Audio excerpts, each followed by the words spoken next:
এখন আগের মতো ফেঁকে কাদায় ভিডিও বানাইতে পারি নাই, যার কারণে আপনার মন থেকে আমি শুনাই পাগলা আসলে কি সরে গেছি আমি নিজেও বুঝতে পারি নাই। কারণ হচ্ছে আগের মতো ফেঁকে কাদায় ভিডিও বানিয়ে দিতে পারি নাই, এখন আপনাদের সাপোর্টও আমি পাই নাই, এখন আপনাদের সাপোর্টও অনেক কমে গেছে।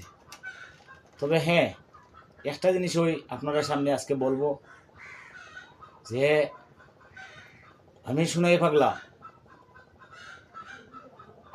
ইনশাল্লাহ একদিন সুস্থ হইম, ইনশাল্লাহ চেষ্টা করবো আপনারা যাতে আগের মতো বিনোদন দিতাম পারি। আর আপনারা আসলে আমি ঘর থেকে কোনো জায়গায় যাইতে পারি না, যার কারণে মনে হইল এখন ভিডিও আমি আসলে আপনারা সামনে মানে অন্যরকম কোনো ভিডিও দিতাম পারলাম না। যাই হোক, আমি ঘরে বসে বসে আপনারা সামনে যতটুকুই সুন্দর অসুন্দর যতটুকুই আপনারা চোখের সামনে যায়, আপনারা দয়া করে আল্লাহর রাস্তায় আমি শুনাই পাগলার মুখা চাইয়া বেশি বেশি শেয়ার